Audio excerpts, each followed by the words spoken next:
it's more than likely that at some point during the next billion seconds, I will start to need more care. That's just the nature of life. We start off needing care, and we end up needing care. And along the journey through life, we might need some care too. That's what it means to be human, to need care and receive care, to know someone who needs care and to give it. We care for one another. And that sounds simple, but simple doesn't mean easy, because our lives are complicated. We have to arbitrate all sorts of demands on our time against our own needs, and we do it because we're human. But because we're human, we have limits, both as individuals and as a culture. Where we are now, we're seeing what those limits look like. G'day, I'm Mark Pesce. The coming next billion seconds will be the most transformative in human history, and one big reason has to do with the incredible advances in longevity. We're living far longer than our grandparents, longer than our parents. Our children will live longer than us. All of that is wonderful, and none of it is simple. In this mini-series, we're taking a look at longevity, not from the easy side of miracle treatments and life extensions, but from the coalface, what it actually asks of us, of our families, our communities, our culture. And we're starting off with the hardest question of all: who cares? That's on this episode of The Next Billion Seconds, recorded live at South by Southwest Sydney.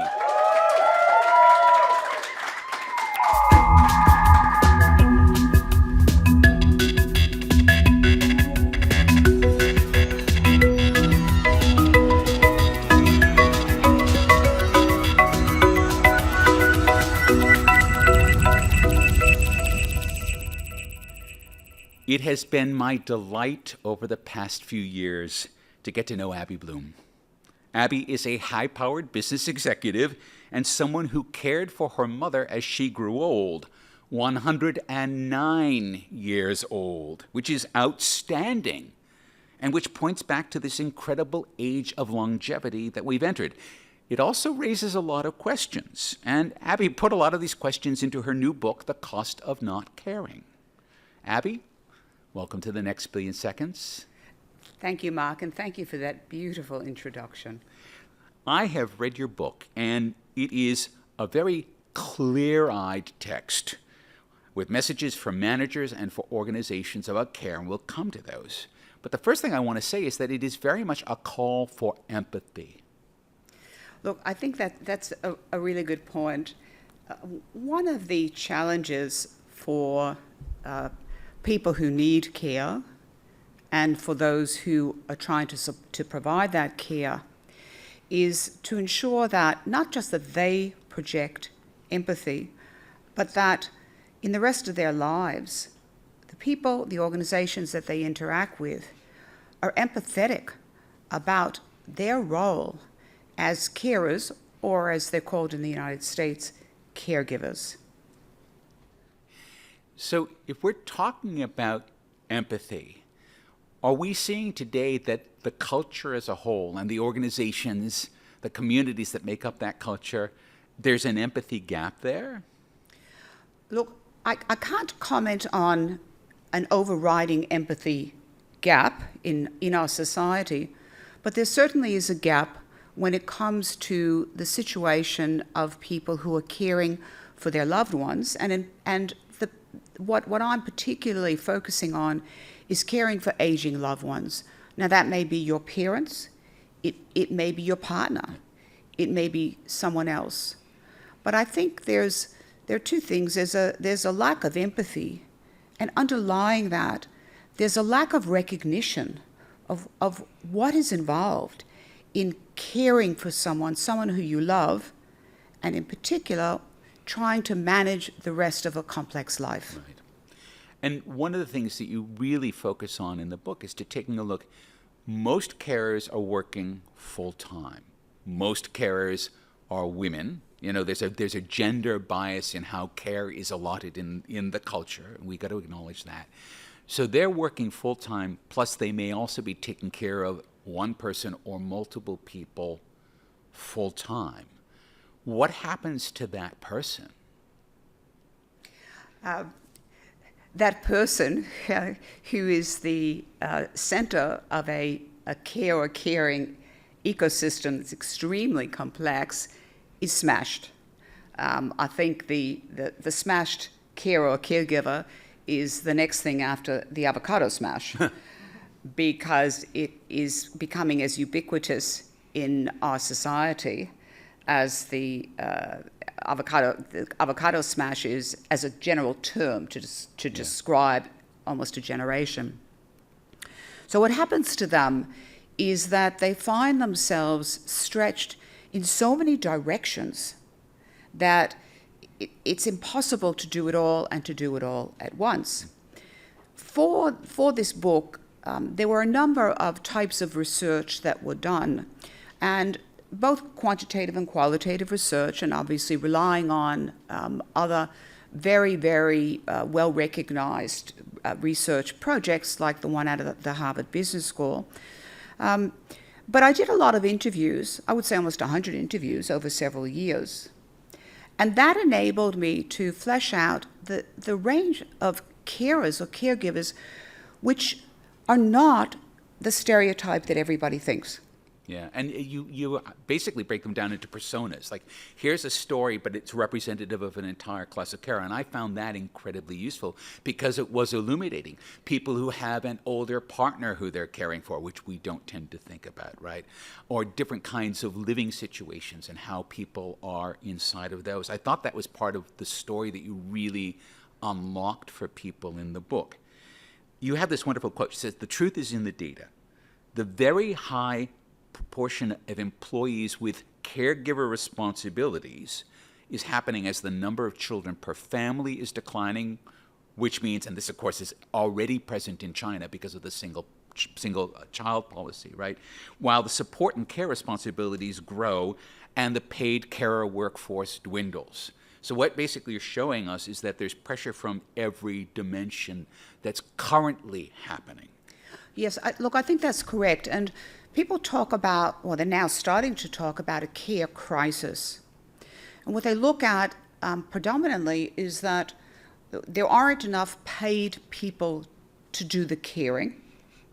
And secondarily, they may look at the fact that there just isn't enough money, and by that they usually mean government subsidy, but as we're going to see soon, the money that individuals will have to pay out of pocket, either entirely for or to subsidize. But the dynamics of this situation have been in play for a very long time.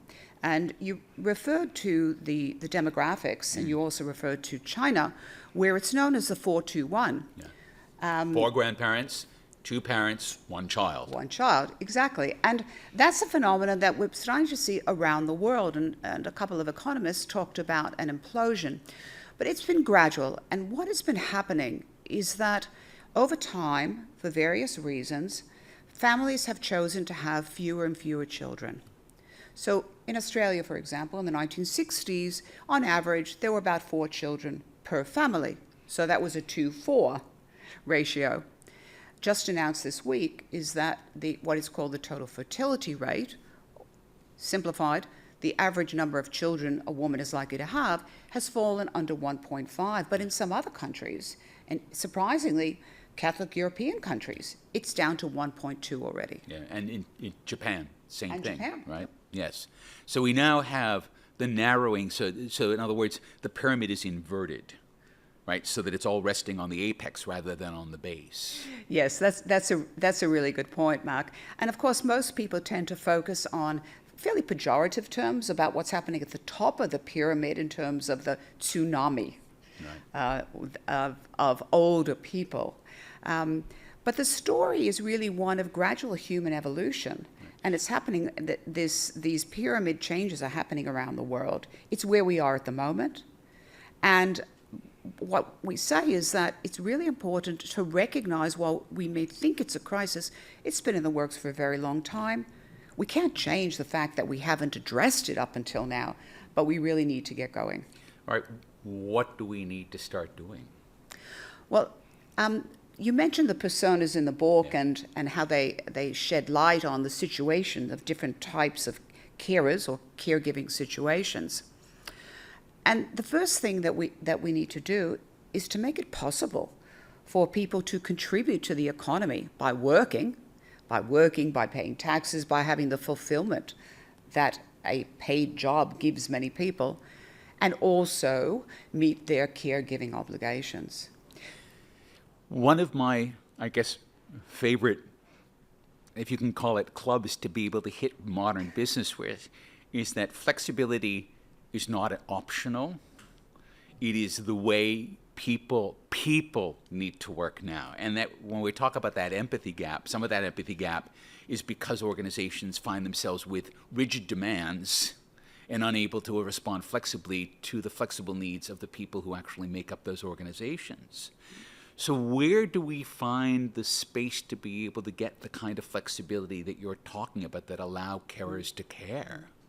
Look, one of the things that surprised me when, I've gone through the literature, not just in the 5 countries that are highlighted in the book, but globally, is that universally, organizations, employers don't even look.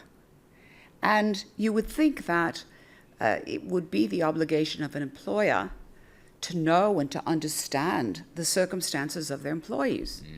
So organizations will be talking about helping their employees have a work-life balance, but if they don't look, they don't count, they don't even understand with empathy, as you mentioned, the life circumstances of their employees, how can they deliver or help the employees obtain work-life balance? This opens up so many questions, but I'm just going to pick one, which is, do we have a generation of managers who are incapable of opening that conversation up, even if they see the employee that they're managing struggling around all of the commitments that they're in? Do they have a framework to be able to negotiate those commitments reasonably with the employee? Look, I think that's a really terrific question, and they would say that they do. I don't think that's the case when it comes to caring for aging loved ones, whether it's your partner or it's a parent or a grandparent. Or a grandchild. Or a grandchild. Well, that's where it starts getting really complex. And you know, in any local council playground in Australia these days, you would be hard-pressed to find anybody who's not a grandparent on the day. But I think the managers would say that they do, and they would probably show you the menu of options or benefits or concessions that they offer to employees. So if you're grieving for the loss of a pet, or and more seriously, if you are a victim of domestic violence, if you have had some other kind of traumatic experience, and of course, if you are an expectant parent or a new parent, there are really, really good options for you as an employee. But if I may just take another minute and explain why I don't think we can put the blame on managers. Yes, they don't look, they don't count. But on the other hand, what we know globally is that people who are caring for aging parents don't tell. They usually do not reveal in their employment that they have this responsibility. Well, because they don't want to be marked down for it, right? Well, that's correct. As you've seen some of the quotes in the book, almost every person caring for an aging parent fears losing their job. Yeah. They know that they're likely to lose the opportunity for promotions just because people around them, their managers, assume that they won't be free to travel or they won't be able to put in the extra hours. Right. So they don't tell. And silence is death. Wow. All right, let's turn the corner. If we're talking about the best practices, particularly in Australian businesses, you have a list of them here. Let me just sort of go through. Carer-friendly culture, which includes care-aware managers, right? That's number one, so you put that on the list. Flexibility in scheduling and location of work. Thank you, COVID. This is one of the actual good things to come out of that. Free information, better still, personalized support. What does that mean?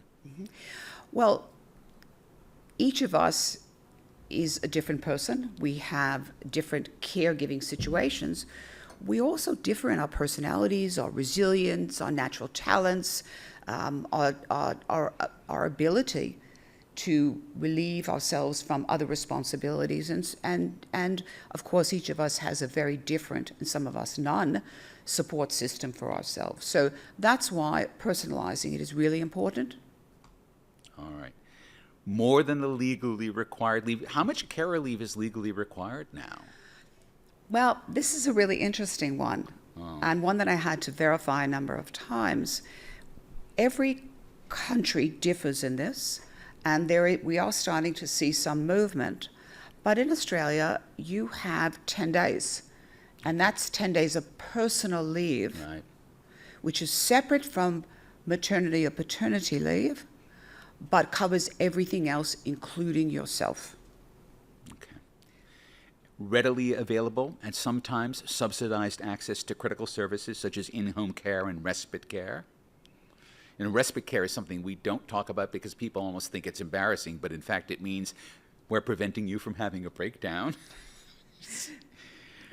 And access to peer support groups, including groups at the workplace, if you're in a larger organization.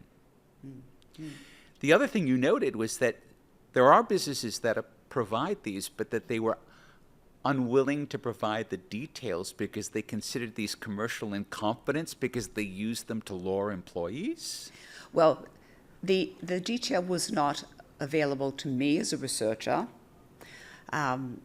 but there are a couple of not-for-profit organisations in Australia who specialise in supporting parents in particular, and they subscribe to a certification system, and obviously they reveal their details in order to get certified as being care-friendly organisations, but that doesn't mean that they necessarily provide what we've been talking about for people caring for aging parents. In fact, most don't, because of the emphasis on new parents. And because of the silence about taking care of elders. Exactly, because they don't know, and they don't ask, and they don't count, and they don't look. However, what I would say is I thought that not wanting to disclose to me was actually a positive sign, that you talked about the human resources managers, that they think that offering this support gives them an edge in recruiting talent.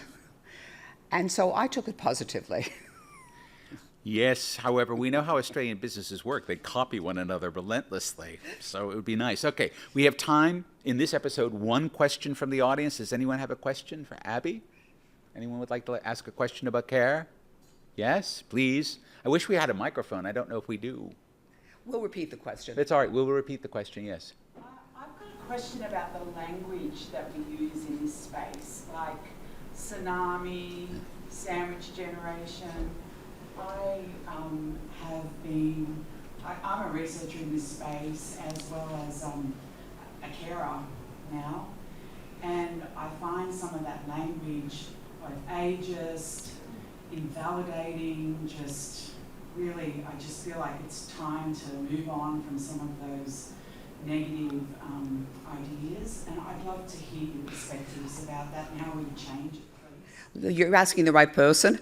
I did call out tsunami, but you're absolutely right about ageist language. I'd prefer to use the term longevity rather than aging, because this is actually all about the living. It's aging. We're all aging from the second that we're born. So, but more recently, the term older adults is being used instead of seniors or frail old people, and I think that's a sign of respect. But I agree with you. Every time I see that language, it gets my back up, and I agree with you. We need to change it. So maybe we need to start workshopping and just start virally planting different words and different ways of framing it. All right, everyone, let's thank Abby for joining us on The Next Billion Seconds. Thank you, everyone. Thank you. On the next episode of the AGETECH AEON, we'll take a look at the emerging area of AGETECH as a technology, which is a bit of a misnomer because it's not just technology for old people. And we'll ask how much of the burden of care can we really expect to be able to hand off to technology? That's on the next episode of The Next Billion Seconds. The Next Billion Seconds was written and presented by Mark Pesce. It's produced by Medium Productive executive producer Josh Butt. Big thanks to everyone at South by Southwest Sydney for making this show happen. If you like our show, please remember to follow us on your favorite podcasting app. Thanks to Abby Bloom for joining us on the show. And if you know someone who might be interested in this topic or any of the topics we cover on the show, please share our show with them. This is Mark Pesce, thanking you for listening.